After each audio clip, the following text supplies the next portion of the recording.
প্রিয় ছাত্রছাত্রীরা, আজকে আমি তোমাদেরকে এই ভিডিওর মাধ্যমে ক্লাস 9 এর ইতিহাসের যে সমস্ত প্রশ্নগুলো দেওয়া আছে সেকেন্ড সামেটিভের জন্য 2025 সালের রায়মার্টিন প্রশ্নবিচিত্রাতে স্কুল নম্বর 11 পেজ নম্বর 413 সেখানে যে এমসিকিউ এবং এক্সকিউ টাইপসের প্রশ্নগুলো আছে, অর্থাৎ 1 নম্বর এবং 2 নম্বর প্রশ্ন, অর্থাৎ বিভাগ ক, খ এবং গ এর এই তিনটি বিভাগের যে সমস্ত প্রশ্নগুলো আছে সমস্ত প্রশ্নের উত্তর আমরা আলোচনা করবো আজকে এই ভিডিওর মাধ্যমে। তোমরা ভিডিওটা শুরু থেকে শেষ অবধি অবশ্যই দেখবে। আর চ্যানেল যদি নতুন হয়ে থাকে অবশ্যই তোমরা চ্যানেলটাকে সাবস্ক্রাইব করে রাখবে পরবর্তী যে স্কুলগুলো আছে সেগুলোর প্রশ্নোত্তর পাওয়ার জন্য, এবং এর আগের যে স্কুলগুলো ছিল সেগুলোর প্রশ্নোত্তর আমরা আলোচনা করে দিয়েছি। তোমরা প্লে লিস্ট থেকে সেই প্রশ্নোত্তরগুলো পেয়ে যাবে। অবশ্যই সেই প্রশ্নোত্তরগুলো তোমরা দেখে নিও সেখান থেকে। আর এই প্রশ্নোত্তরের পিডিএফ তোমরা পরবর্তীতে আমাদের টেলিগ্রাম চ্যানেল থেকে পেয়ে যাবে। ডেসক্রিপশনে আমাদের টেলিগ্রাম চ্যানেলের লিঙ্ক দেওয়া আছে, সেখান থেকে তোমরা আমাদের টেলিগ্রাম চ্যানেলে যুক্ত হতে পারবে। তো 11 নম্বর স্কুল দেখো, সেটা বলা আছে কি একের দাগে সঠিক উত্তরটি বেছে নিয়ে লেখো। 10টা প্রশ্ন আছে 1 নম্বর করে, এখানে 11 নম্বর দেওয়া হয়েছে। একের দাগে একে বলা হয়েছে কি শক্তিসাম্য নীতির দ্বারা কোন দেশের চতুর্দিকে বেষ্টনী গড়ে তোলা হয়? তাহলে এটা হবে অপশন সি, অর্থাৎ ফ্রান্সের। এরপর 2 এর দাগে কি বলা হয়েছে? কার্লসবাড ডিক্রি ঘোষিত হয়, এটা হবে 1819 খ্রিস্টাব্দে। এরপরে আছে ইউরোপের রুগ্ন মানুষ বলা হয়, অপশন এ অর্থাৎ তুরস্ককে। এরপরে বলা হয়েছে শিল্প বিপ্লব শব্দটি প্রথম ব্যবহার করেন অগাস্তে ব্লাঙ্কি। এরপরে আছে ফ্লাইং শাটল আবিষ্কার করেন, সেটা হবে জন কে, অর্থাৎ অপশন সি। তারপরে আছে সাম্রাজ্যবাদ পুঁজিবাদের সর্বোচ্চ স্তর গ্রন্থটি লিখেছেন লেনিন, অর্থাৎ অপশন এ। এরপরের প্রশ্ন আছে আফ্রিকা মহাদেশে সর্ববৃহৎ ঔপনিবেশিক সাম্রাজ্য ছিল ফ্রান্সের, অর্থাৎ অপশন এ। এরপরে রাশিয়ার কোন বংশের রাজারা জার উপাধি গ্রহণ করতেন? সেটা হবে রোমানভ, অর্থাৎ অপশন এ। এরপরে কোন রুশ জার আধুনিক রাশিয়ার জনক নামে পরিচিত? Peter the great, option C. এরপরে আছে বলশেভিক বিপ্লব নামে পরিচিত ছিল, এটা হবে 1917 খ্রিস্টাব্দের বিপ্লব। তাহলে এখানে যে এমসিকিউ টাইপ প্রশ্নগুলো ছিল 10টা, সেগুলো এখানে হয়ে গেল আলোচনা করা। এর পরের যে প্রশ্নগুলো আছে দেখো, পরের প্রশ্নতে কি বলা হয়েছে? পরের প্রশ্ন হচ্ছে 2 এর দাগের প্রশ্ন, নিম্নলিখিত প্রশ্নগুলির নির্দেশ অনুসারে উত্তর দাও। 8টা প্রশ্ন উত্তর করতে হবে, 1 নম্বর করে 8 নম্বর এখানে দেওয়া হয়েছে। 2 এর দাগের পূর্ণ বাক্যে উত্তর দাও। 2 এর দাগের একে বলা হয়েছে ভিয়েনা সম্মেলনের বিগ 4 বা 4 প্রধান কারা ছিল? তাহলে সেটা কি লিখবে তোমরা? সেটা লিখবে অস্ট্রিয়া, রাশিয়া,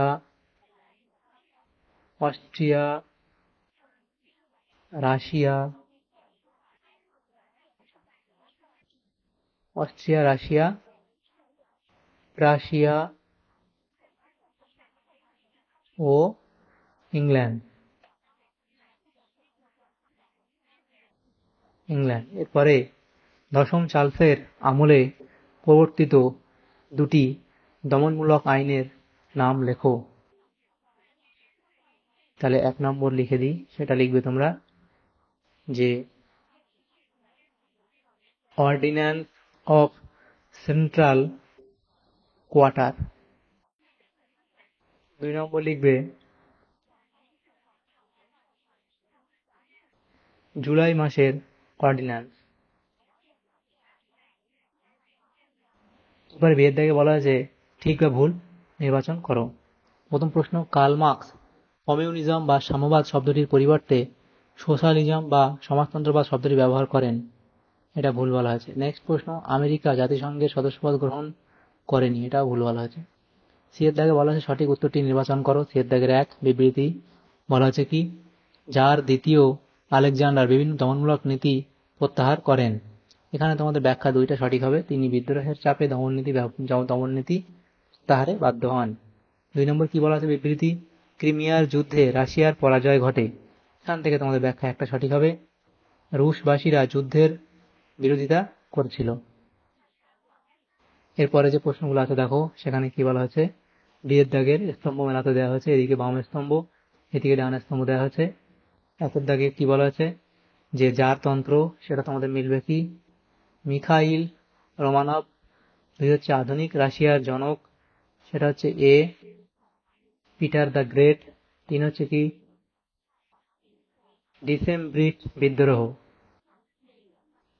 এটা হবে প্রথম নিকোলাস। এরপরে 4 ভূমিদাস প্রথা বিলোপ, তবে দ্বিতীয় আলেকজান্ডার। এরপরে 3-এর দাগে যে প্রশ্নগুলো দেওয়া আছে দেখো সেখানে আমাদের কি বলা হয়েছে, 2-1 কথায় উত্তর দাও যে কোনো 3টি। প্রত্যেকটা প্রশ্ন 2 নম্বর করে দেওয়া আছে, 6 নম্বর এই প্রশ্ন। প্রথম প্রশ্ন 3-এর দাগের 1, মেটার্নিক যুগ বলতে কি বোঝা? লিখবে ইউরোপের ইতিহাসে 1815 খ্রিস্টাব্দ থেকে 1848 খ্রিস্টাব্দ পর্যন্ত সময়কালকে মেটার্নিকের যুগ বলা হয়।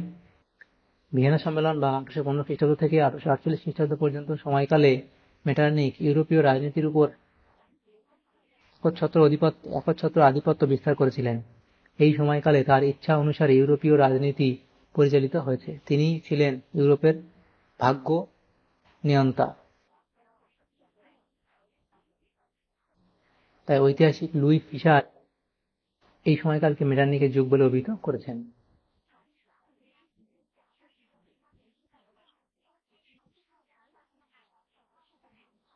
ভিয়েনা সম্মেলনের বিপক্ষে 2টি যুক্তি দাও। 2টো যুক্তি দিয়ে দেবে ভিয়েনা সম্মেলনের বিপক্ষে। 3 কি বলা আছে, ফ্যাক্টরি প্রথা কি? লিখবে শিল্প বিপ্লবের ফলে ইউরোপের বিভিন্ন দেশে বৃহৎ শিল্প কারখানা গড়ে ওঠে। এই সব কারখানায় যান্ত্রিক প্রযুক্তি ব্যবহার করে শিল্পোৎপাদনের গুণগত ও পরিমাণগত ব্যাপক উন্নতি ঘটানো সম্ভব হয়। বৃহৎ কারখানা ভিত্তিক এই ব্যবস্থাই ফ্যাক্টরি প্রথা নামে পরিচিত। শিল্প বিপ্লবের ফলে এই ফ্যাক্টরি প্রথার উদ্ভব হয়। 4-এর দাগের প্রশ্নে বলা আছে সুয়েজ খাল খননের উদ্দেশ্য কি ছিল? তাহলে সুয়েজ খাল খননের উদ্দেশ্য তোমরা লিখবে এ অবধি। 5 কি বলা আছে, কে কবে ভাইমার প্রজাতন্ত্র প্রতিষ্ঠা করে? তাহলে ভাইমার প্রজাতন্ত্র সম্পর্কে তোমরা লিখবে এখানে যেটা লেখা আছে এই অবধি তোমরা লিখে নেবে। এরপরে দেখো যে প্রশ্নগুলো আছে। আচ্ছা, আমাদের এখানে যে 3টে বিভাগের প্রশ্ন ছিল, এমসিকিউ মেথড টেস্টে যে প্রশ্নগুলো ছিল সেগুলো আমরা আলোচনা করে নিলাম এখানে। ক্লাস 9-এর এমসিকিউ মেথড অর্থাৎ 1 নম্বর এবং 2 নম্বর প্রশ্ন, যে সমস্ত প্রশ্নগুলো ছিল 11 নম্বর স্কুলে ক্লাস 9-এর সেকেন্ড সামেটিভের জন্য, সমস্ত প্রশ্নের উত্তর আমরা আলোচনা করে নিলাম আজকে এই ভিডিওর মাধ্যমে। তোমাদের যদি সামান্যতম উপকার এসে থাকে ভিডিওটা অবশ্যই লাইক করবে এবং বেশি বেশি করে বন্ধুদের সাথে শেয়ার করবে। আর পরবর্তী স্কুলের যে প্রশ্নগুলো আছে সেই প্রশ্নগুলোর উত্তর পেতে অবশ্যই তোমরা আমাদের চ্যানেলটাকে সাবস্ক্রাইব করে রাখবে। Thank you, thanks for watching.